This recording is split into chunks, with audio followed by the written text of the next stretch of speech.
Fixed capital அக்கவுண்ட்னா அதில நமக்கு 2 account இருக்கும். ஒண்ணு வந்து கேபிட்டல் அக்கவுண்ட், இன்னொன்னு வந்து current account.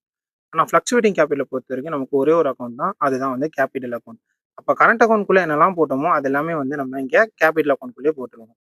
12th accountancy chapter 3ல இருக்க ரிலேஷன் 4 பத்தி பார்க்கலாம். Prepare capital accounts of partners Mannan and Sevagan when the capitals are fluctuating அப்படின்னு சொல்லி கேட்டிருக்காங்க. ஸோ இதில வந்து பார்த்துக்கிட்டிங்கன்னா 2 அக்கவுண்ட் கிடையாது. ஒரே ஒரு அக்கவுண்ட் தான். அதான் பார்ட்னர்ஸ் கேபிட்டல் அக்கவுண்ட். இதோட ஃபார்மேட் வந்து ஃபர்ஸ்ட் எழுதிடலாம். பார்ட்னர்ஸ் கேபிட்டல் அக்கவுண்ட் போட்டு பர்ட்டிகுலர்ஸ் எழுதிட்டு 2 பார்ட்னரோட பேர் வந்து நம்ம எழுத போறோம். அதாவது மன்னன் அண்ட் சேவகன் டெபிட் சைடு, கிரெடிட் சைடு 2 சைடுமே இத வந்து நம்ம எழுதணும். இப்ப நெக்ஸ்ட் கொஸ்டின் பார்க்கலாம். ஃபர்ஸ்ட் ஐட்டம் என்ன குடுத்துருக்காங்கன்னு பாருங்க. ஓப்பனிங் கேபிட்டல் குடுத்துருக்காங்க. அதாவது தொடக்க முதல் மன்னனுக்கு வந்து 2 லேக், சேவகனுக்கு வந்து 1,75,000 சொல்லியிருக்காங்க. இத வந்து பை பேலன்ஸ் பாட்டோன்னு போட்டு கேபிட்டல் அக்கவுண்டோட கிரெடிட் சைடுல வந்து நம்ம இத நோட் பண்ணிக்கிறோம். அடுத்த ஐட்டம் என்ன சொல்லியிருக்காங்க அப்படின்னா, டிராயிங்ஸ் டியூரிங் த இயர் 2018 அதாவது எடுப்புகள். மன்னன் வந்து ரூ. 40,000 எடுத்திருக்காரு. சேவகன் வந்து ரூ. 35,000 எடுத்திருக்காரு. ஸோ இத வந்து நம்ம டெபிட் சைடுல நோட் பண்றோம்.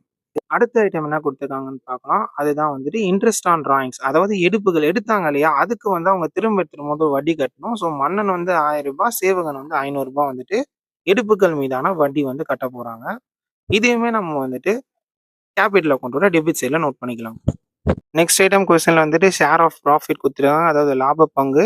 ஸோ மன்னனுக்கு வந்துட்டு ரூ. 21,000, சேவகனுக்கு வந்து ரூ. 16,500 சொல்லியிருக்காங்க. இதெல்லாம் வந்து இன்கமிங் ஆஸ்பெக்ட். இதெல்லாமே வந்து நம்ம கேபிட்டல் அக்கவுண்டோட கிரெடிட் சைடுல நோட் பண்ணிக்கலாம். அடுத்த ஐட்டம் என்ன சொல்லியிருக்காங்க அப்படின்னா, முதல் மீது வட்டி, அதாவது வந்து இன்ட்ரெஸ்ட் ஆன் கேபிட்டல் 12,000, 10,500 சொல்லியிருக்காங்க. இவங்க போட்ட கேபிட்டல்ல இருந்து இவங்களுக்கு வந்து இன்ட்ரெஸ்ட் வந்திருக்கு. இது ஒரு இன்கமிங் ஆஸ்பெக்ட்னால கிரெடிட் சைடுல நோட் பண்றோம். நெக்ஸ்ட் கொஸ்டின்ல வந்து சேலரி சொல்லியிருக்காங்க. மன்னனுக்கு மட்டும் தான் வந்து 18,000 சொல்லியிருக்காங்க. சேவகனுக்கு எதுவும் இல்ல. ஸோ ஊதியம் மன்னனுக்கு மட்டும் 18,000 என்டர் பண்றோம்.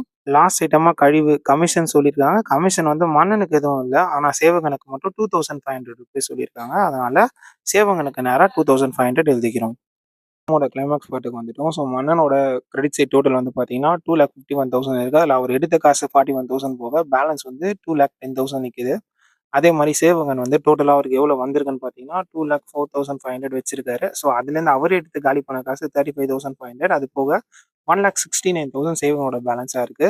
ஸோ இந்த பேலன்ஸ தான் நம்ம வந்து கேரி ஃபார்வர்ட் பண்ணி நெக்ஸ்ட் பாட் டவுன் சொல்லி அதே வேல்யூ எழுதுறோம். ஸோ இதோட இந்த சம் முடியுதுங்க. நெக்ஸ்ட் சம் வந்து பார்த்தீங்கன்னா, அடுத்த வீடியோல பார்க்கலாம். அதுக்கு முன்னாடி எக்ஸர்சைஸ்ல இதே மாரி சம் நம்பர் 4 இருக்கு. நம்பர்ஸ் மட்டும் தான் மாறி இருக்கும். இந்த சம்ம மறக்காம ட்ரை பண்ணி பாருங்க.